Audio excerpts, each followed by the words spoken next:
My name is Olivia. I'm 22 years old, and the night my dad told me, "If you're so smart, then pay your own bills," was the night everything finally broke. I had just walked into our basement apartment after work. Still tired, still in my uniform, still thinking about how little sleep I was going to get before my next shift when he exploded. He didn't ask how my day was. He didn't ask if I was okay.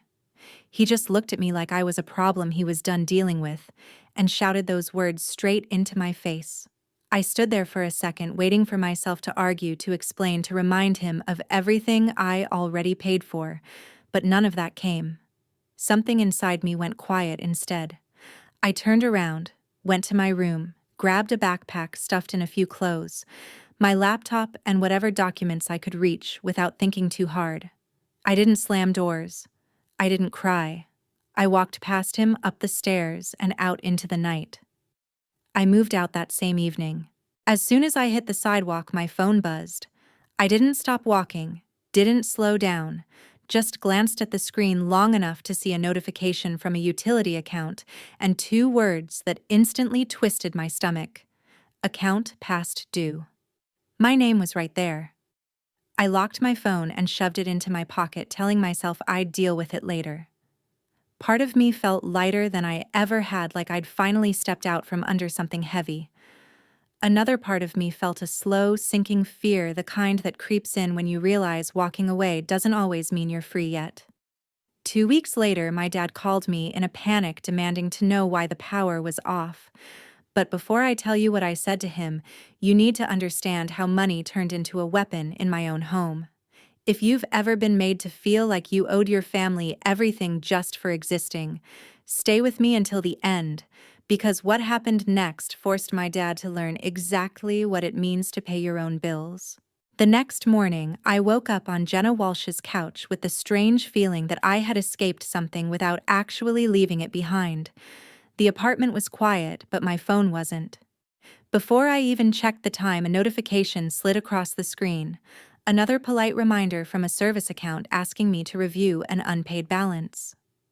I dismissed it and told myself I would deal with it later, but the day refused to stay normal. When I tried to check my work schedule, the internet stalled, froze, then dropped completely long enough for an automated email to arrive, warning that access could be limited if payment wasn't received. It wasn't dramatic or threatening, just calm and procedural, which somehow made it worse. I stared at my phone longer than I meant to, feeling that dull pressure creep back in the same one I'd felt for years whenever money came up at home. Jenna noticed without me saying a word.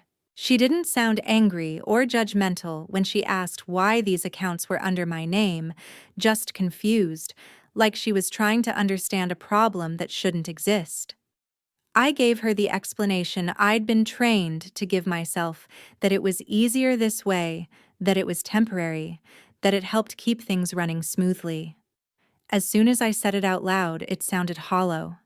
I told her how my dad handled paperwork, how he kept everything in one place, and handed documents to me, already filled out, saying utilities moved faster if my name was on them, and that it didn't really mean anything. He said I was responsible, that I was good at this stuff, and I believed him because believing him felt easier than arguing. Jenna listened quietly, letting me talk, and when another reminder popped up on my screen, she asked why the services weren't in his name if he was the one living there. I didn't have a clean answer, only a familiar discomfort. Every time I'd tried to push back before, I was told not to make things complicated, not to act like I didn't trust my own family, not to overthink something that was supposed to be simple. As the hours passed, the interruptions kept stacking up in small, manageable ways that still added up. Another email came through explaining late fees in careful language, and then another notice followed outlining possible next steps if the balance stayed unresolved. None of it was urgent enough to cause a scene, but all of it demanded attention. During a break, Jenna asked who else was living at the apartment now. When she mentioned the woman my dad had been seeing, I felt my jaw tighten before I could stop it. I admitted that Heather Lane had been staying there, benefiting from the lights staying on and the internet working, and the thought made my skin crawl in a way I couldn't fully explain yet. I wasn't ready to call it exploitation, but I couldn't ignore the fact that my name was holding up a household I wasn't even part of anymore. Jenna didn't tell me what to do or push me toward a decision. She just pointed out that the pressure I thought I'd left behind hadn't disappeared.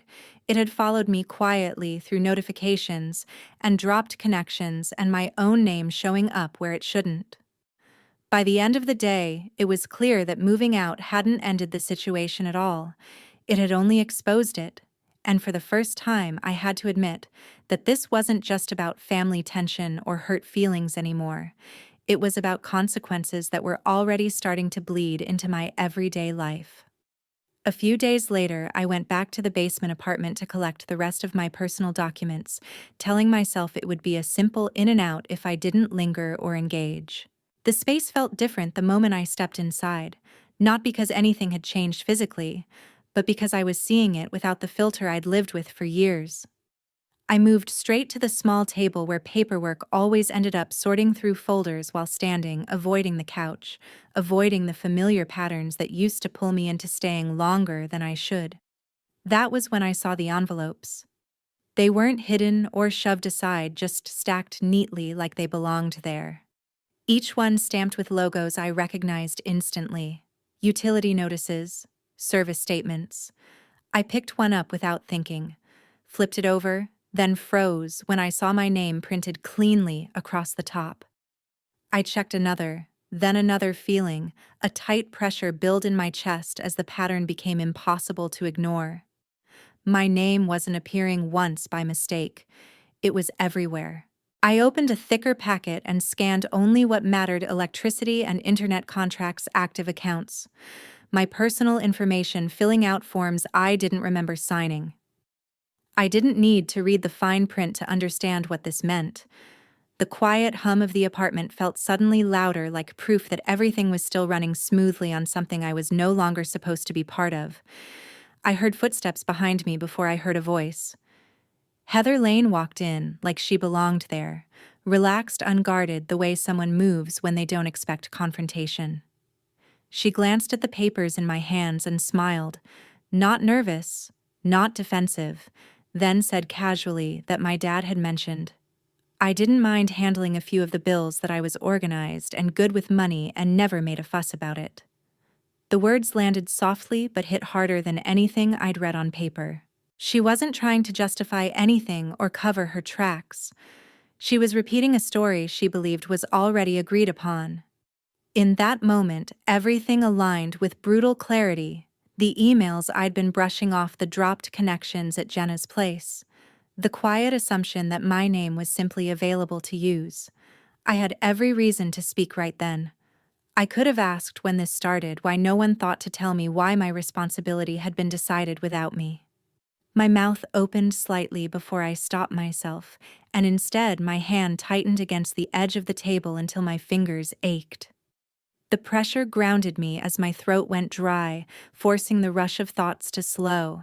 Heather kept talking, filling the space with easy explanations, but I barely heard her anymore. I was watching how comfortable the situation was for everyone else, how normal it seemed for my future to be treated like a shared resource. I gathered the documents I needed, sliding them into my bag with deliberate movements that felt controlled, careful not to let my hands shake.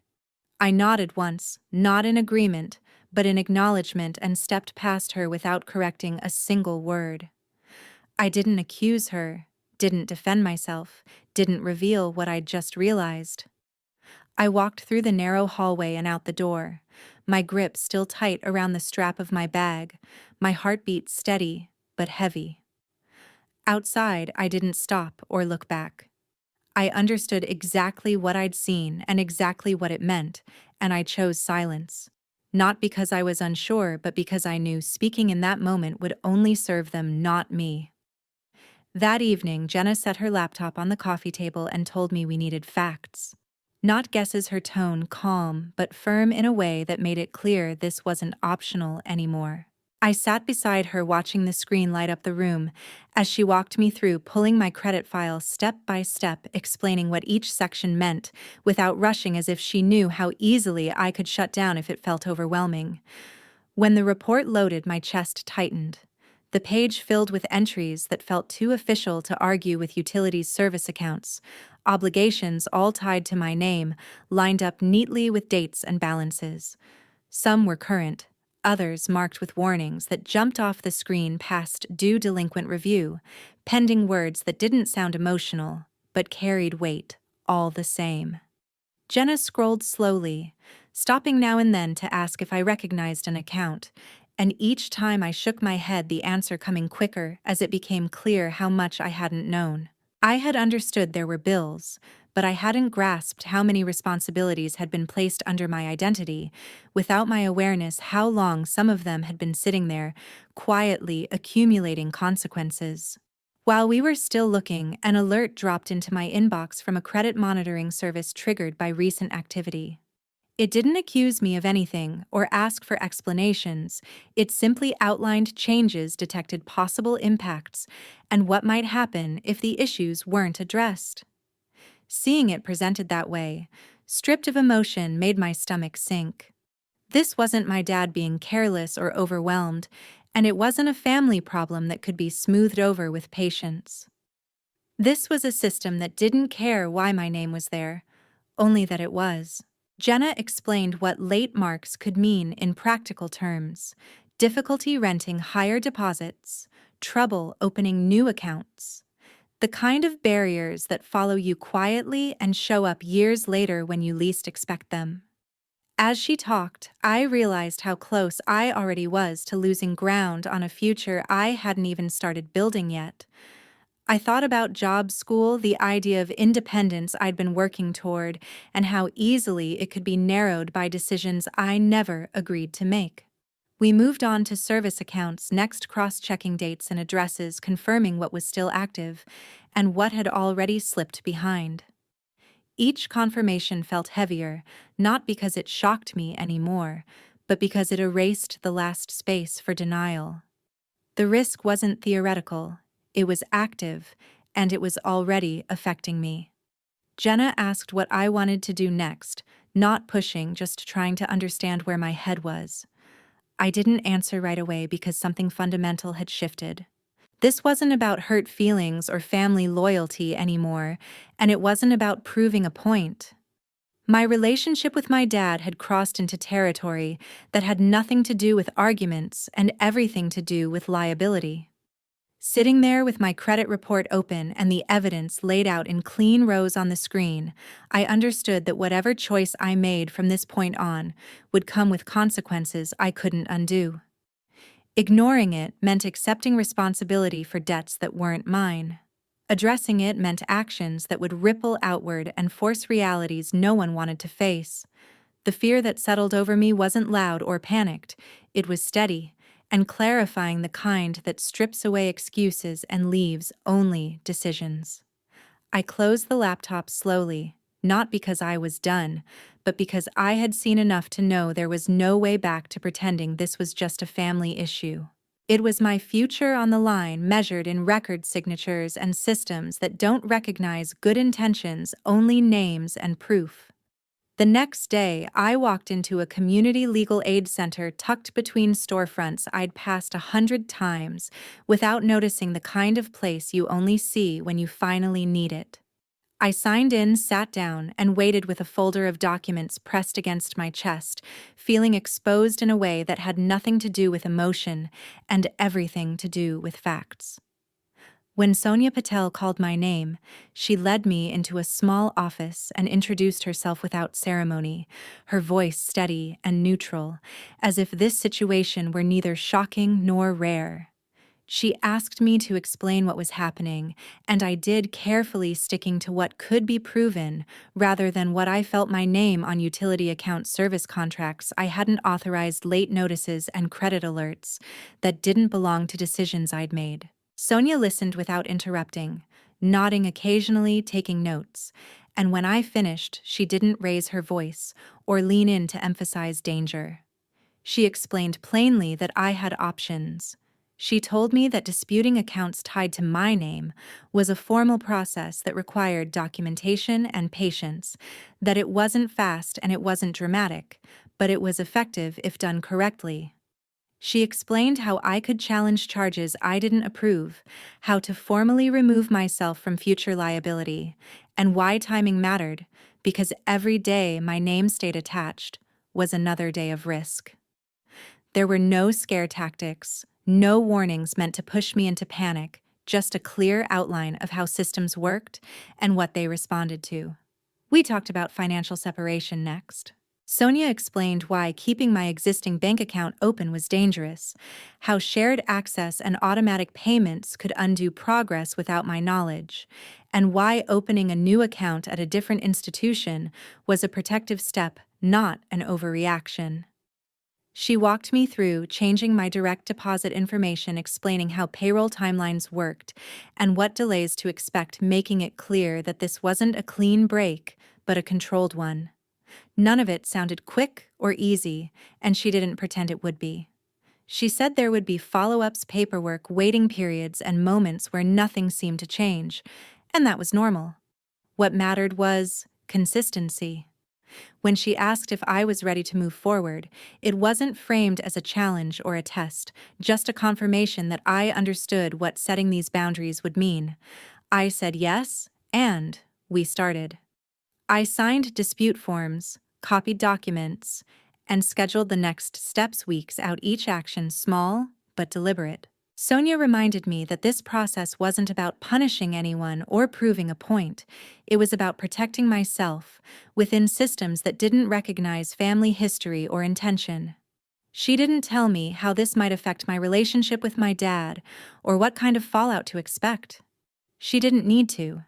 Her job was to explain the rules, not the emotions. When I left, the folder under my arm felt heavier, not because it was full, but because it represented responsibility I was finally taking back. I stopped at a bank on the way home and opened a new account, listening closely as the clerk explained transfer timelines and safeguards, double-checking every detail before signing. Later that afternoon, I updated my payroll information, reviewing it twice before submitting, aware that these quiet administrative changes mattered more than any argument I could have had. There was no sense of victory, no relief that washed over me all at once, just a steady calm that came from action, replacing uncertainty. I didn't announce what I'd done or explain myself to anyone. I let the boundaries exist on paper first, knowing that once they were in place, they wouldn't need permission or understanding to hold. Exactly 2 weeks after the night I left, my phone rang while I was rinsing a mug at Jenna's sink. The hum of the refrigerator steady behind me, ordinary in a way that made the moment feel suspended before impact. I recognized Douglas's number and answered without a greeting, not out of anger, but because anything I added would have set a tone I didn't want. His voice came through fast and uneven, the sound of someone trying to outrun bad news, saying the lights had gone out all at once, that the apartment felt wrong in the dark, that the utility company had mentioned a past due balance and late fees, and that he didn't know how this could happen so suddenly. He kept talking, listing practical losses as if naming them might reverse them. Food warming in the fridge, chargers, useless. The sense that if one thing slipped, everything else would follow. Rent stability, the thin line he believed he was still walking. I listened, counting my breaths, aware that this was the first time since I left that his panic had nowhere to land. When he finally paused, he said the sentence that carried more expectation than blame, the one that sounded reasonable enough to invite agreement. "You could have warned me." I didn't argue the premise or correct the timeline, didn't explain notices or transfers, or the weeks of paperwork that had quietly moved responsibility away from me. I said one sentence, measured and flat, without apology or heat. And then I stopped. I told him I had stopped being responsible for the account. The silence that followed was not dramatic, just empty, the sound of a call still connected, but directionless, as if he were testing whether pushing would make the words bend. I imagined him standing in the basement apartment flipping a switch that did nothing, checking his phone battery as it ticked down, realizing that the fix he expected wasn't coming from me. He tried again, slower now, saying he hadn't meant it the way it sounded that night, that things had been tight, that he was juggling too much, and assumed I understood, as if shared stress created shared liability. I didn't repeat myself, and I didn't soften the sentence I'd already given him, because repeating would have turned it into an argument, and softening would have turned it into permission. He asked what he was supposed to do, and I answered with the same neutrality, telling him to call the utility company because that was who handled electricity. Another quiet stretch opened between us, heavier this time, and in it I could hear the recalculation, the moment where the old pattern failed to reattach. He said family didn't handle things like this without a warning, that silence felt cruel, and I let that statement sit untouched, aware that answering it would turn a boundary into a debate. I didn't apologize because apologies assign fault, and this wasn't that. I didn't explain because explanations invite negotiation, and the line had already been set. When the call ended, there was no slammed receiver, no final word, just the absence of his voice, and the return of the refrigerator's hum unchanged. I stood there a second longer than necessary, noticing how nothing on my side of the line had collapsed, how the world had not punished me for refusing to fix what I no longer owned. When Jenna asked later if everything was okay, I said the power had been cut at the apartment and left it there, factual and contained. She nodded once, not offering judgment, as if she understood that this was the point where people would split, some saying a warning was owed, others saying the warning had already been delivered the night someone told me to pay my own bills. I didn't settle the question for them. I didn't need to. The line had been drawn, the lights were out, and the debate belonged to whoever was listening. A few days later, Marilyn Grant called me, her tone clipped and heavy with accusation, saying that what I had done had crossed a line, and that this needed to be addressed face to face, not hidden behind paperwork and silence. The meeting was set quickly in a neutral office that felt chosen to keep anyone from feeling at home. Douglas already seated when I arrived, Marilyn beside him, with a tight expression that suggested concern wrapped in restraint. Heather sitting a little apart, hands folded in her lap, as if she were still deciding how involved she wanted to be. I didn't open with a defense or an explanation. I placed my folder on the table and waited, letting the room fill with its own tension.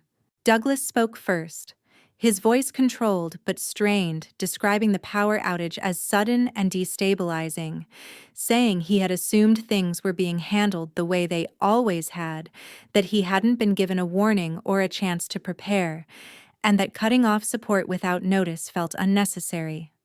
Marilyn listened closely, nodding at parts of his story, then turned to me and asked why I would let it get this far. Her question hovering between disappointment and disbelief. I didn't answer immediately, not because I didn't have one, but because this wasn't a conversation that could be corrected by tone. Instead, I slid the documents forward. Utility records, transfer confirmations, and notices arranged in order not to overwhelm, but to clarify. Heather leaned in, despite herself scanning names and dates, her brow tightening as she recognized details she hadn't questioned before.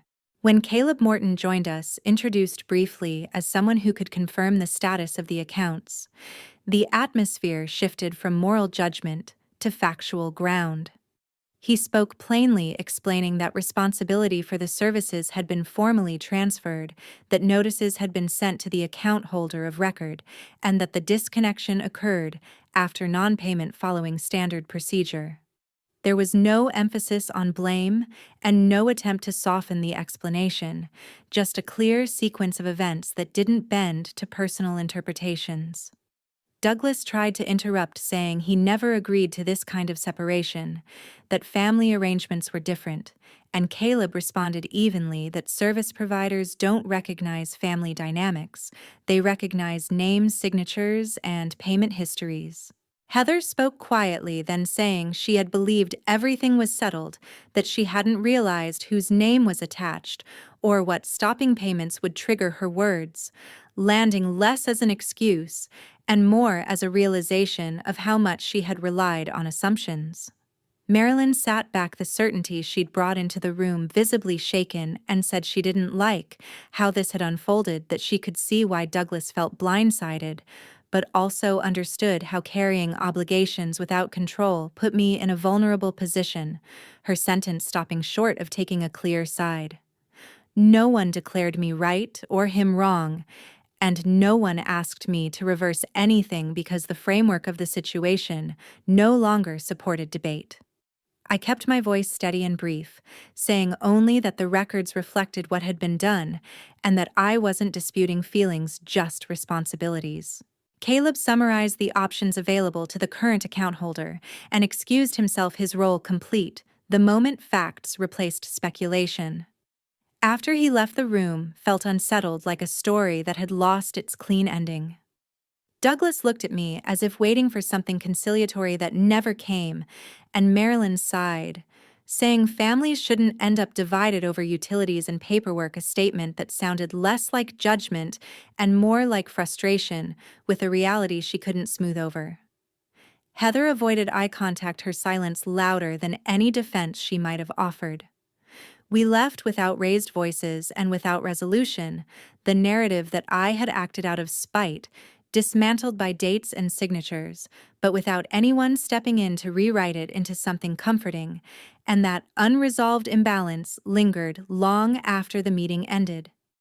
After that meeting, nothing dramatic happened all at once. The fallout arrived quietly, and then kept going. Douglas no longer had anyone willing to put their name beside his, and that absence showed up in practical ways that didn't care about explanations. Services stayed unstable, bills piled without a fallback, and each phone call he made ended the same way, with reminders, deadlines, and policies that didn't bend. Housing became uncertain, not because of a single mistake, but because there was no longer a buffer to absorb repeated ones, and once notices arrived, they followed their own timeline. He reached out to me again, not with anger this time, but with restraint, asking if we could talk, if I could help him figure out what to do next. His message careful in a way that suggested he understood the ground had shifted. I didn't argue, and I didn't explain why I wouldn't step back in, because explaining would have turned the decision into a conversation, and I wasn't offering one. I read the message, set the phone down, and went back to what I was doing. He tried again a few days later, this time, showing up in person, standing on the other side of a door he used to walk through without knocking, asking if this was really how it was going to be now.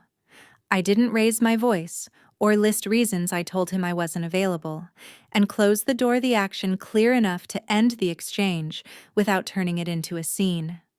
After that, I changed my number, updated my contact information with work banks and services, and blocked the old line, watching the confirmation appear on the screen without relief or triumph, just a sense of completion. Life didn't suddenly feel lighter in a cinematic way.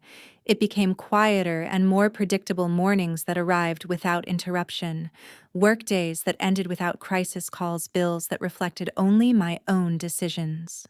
I built routines that didn't depend on managing someone else's emergencies, meals planned without contingency, weekends that stayed intact, a future measured in consistency rather than reaction. I heard things indirectly: that Douglas was scrambling to stabilize what he could, that he'd had to let go of space and conveniences he once assumed were guaranteed, that some people around him had gone quiet, now that there was no one else cushioning the impact of his choices. I didn't correct those accounts or add my own version to them, because my life no longer depended on which story prevailed. There was no reconciliation, no attempt to reshape what happened into something easier to accept, because doing that would have required me to step back into a role I'd already left. The clean break wasn't a declaration or a final conversation. It was a sequence of decisions made once and then upheld: declining contact, keeping records, choosing not to respond even when silence felt uncomfortable. When I think back to the night I left, it no longer feels unresolved, not because everything turned out well for everyone involved, but because the line that needed to exist finally does. I didn't take anything with me that wasn't mine, and I didn't leave behind anything I was still responsible for. What followed unfolded the way systems do when no one interferes with them steadily, impersonally, and without me standing in the middle trying to soften consequences that were never meant to be mine to carry. Thank you all for taking the time to watch the video. If you found this story meaningful, don't forget to like, leave a comment sharing your thoughts, and subscribe to the channel so you don't miss any upcoming videos.